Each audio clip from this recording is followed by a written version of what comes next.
I've never met a black nigga that's Buddhist in my life. But I'm you're the the first. I'm the first. You're the first black Buddhist I've ever met in all my right, life. so first let's clarify the Raise type. the frequency. This is the first black Buddhist. Let's be clear. The first black Buddhist on Raise the Frequency. I'm Israelite. I'm Hebrew. Yeah, you see, feel me? I got him around here. And remember, Jesus went to go study with the Buddhists. You know what I mean? The most disciplined people on the planet. You see, the Buddhists. You see, I got him on my neck, and I got the lotus flower. This is a lotus flower. I wanted to get the Buddhists. I wanted to get the Buddhists here and put them up there. Still, got to. Yeah, got to. So yeah, how it started for me. My mother was always Buddhist. So I grew up in a Buddhist household. Yeah, my mom been Buddhist for close to 30 years. What nationality are you? Jamaican. And your people's, how you Jamaican? Your people's Buddhist? Yeah. So yeah, now my mom from Waterhouse, my dad from Tivoli Gardens. Oh shit. Yeah. So how my mom got into it for the most. So what's your daddy? So I'm saying, what's your dad? My dad, you know, what's his name? He's Jamaican. No, my dad. I probably, you know, he passed away for the most part. But when Christian, he was, Catholic, from Muslim. when he was here, like, cause my dad was a history teacher. He had a master's in history. Oh shit, rest in peace too. You know what I'm saying? Yeah, rest in peace to my pops, man.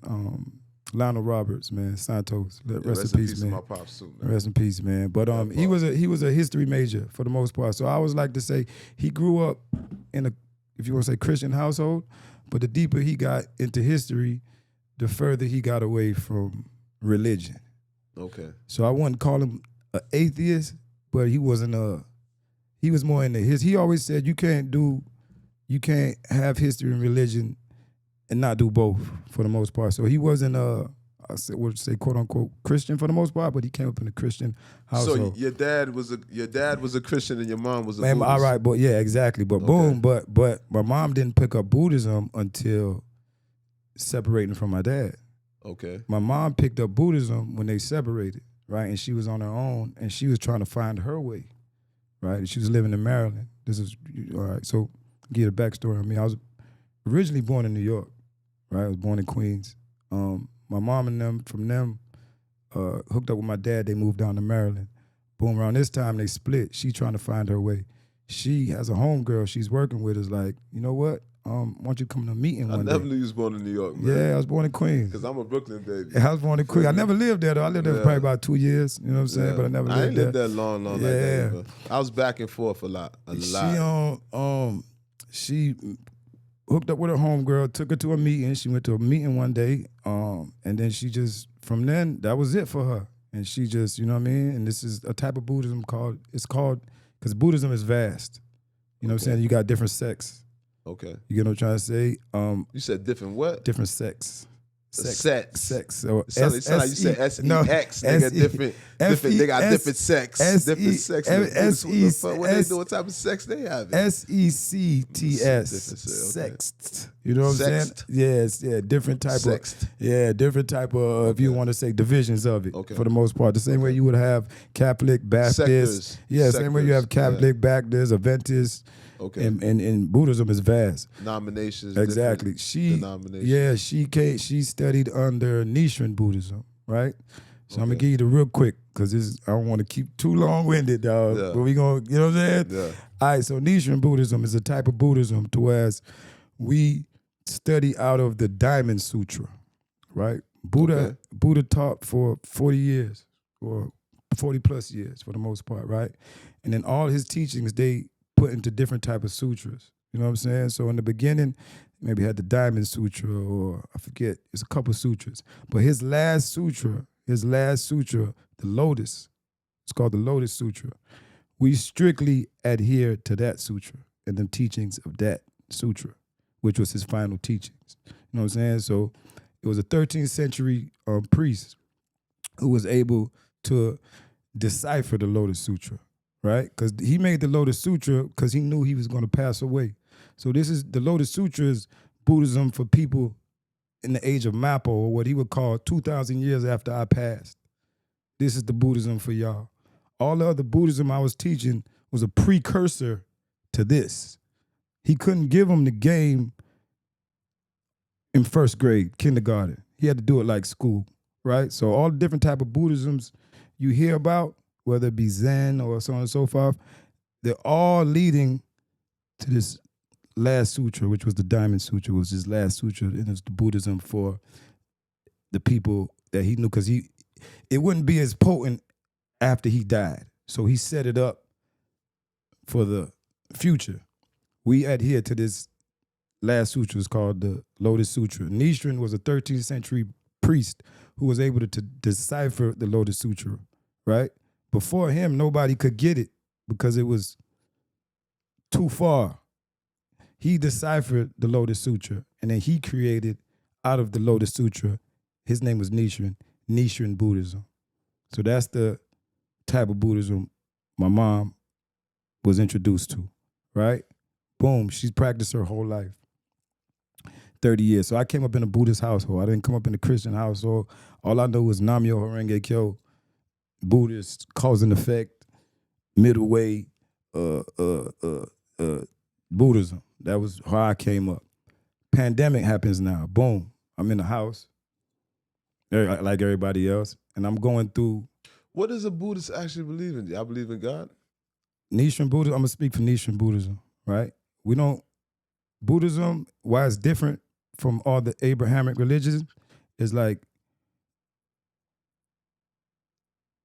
Buddhism is an Abrahamic religion? No, why it's not an Abrahamic religion. Oh, okay. It's because yeah, give me some understanding of Buddhism. I don't understand the origin of Buddhism. I understand these are originally black. Yes, I'm gonna give you the origin of Buddhism. Buddhism comes from, he wanted to end suffering. It got nothing to do with a creator God. How can I end suffering right now? How can I end suffering? Because you got to remember, Buddha was a prince, a Hindu prince. Buddhism came out of Hinduism for the most part. He was a Hindu priest, right? He came out as prince. He came out the castle, and he saw death, he saw old age, he saw all these things, right? He's like, damn, how can I help my people? He tried Hinduism because Hinduism was prevalent at the time, right? The man with the little nappy head. Buddha. Yeah. He was a prince. He tried Hinduism, right? Went out into the forest, did everything Hinduism. One thing he learned about Hinduism was that it's a self thing, meaning like you go out into the forest and you find your way, right? But it doesn't help the people, right? We exist in relation to one another, right? So you going off into the woods and finding your way does nothing for the rest of humanity, right? Because you found it, but my people still struggling, right? So Buddha was like, damn, if we exist in relation to one another, that's not the way, right? The way is the middle way. You can't be too far off in the forest, and you can't be too far off in the secular world. It's the middle way, right? Back to what you were saying, the origins of Buddhism comes from suffering. Why do we suffer, and how can we stop suffering? Hence the Four Noble Truths, right? Four Noble Truths is there's going to be suffering in life, right? How can we stop suffering, right? We stop suffering through detaching. Here's the way to detach. And then he gives you the play. You know what I'm trying to say? So Buddhism's main emphasis is how can you stop suffering right now, right? How can you stop suffering right now? Through the law of cause and effect. So we have a cause and effect. For us, the law of cause and effect supersedes everything. So if you want to say what we believe in Nichiren Buddhism, we believe in the law of cause and effect. Because cause and effect is everything, is in everything. It dictates everything.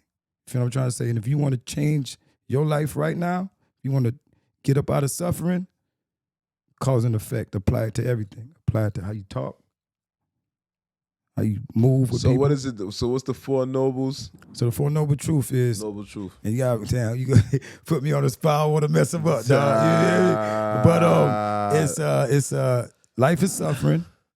Life is suffering. We suffer because we're attached to things, right? To end suffering, you got to detach, and then the fourth one would be the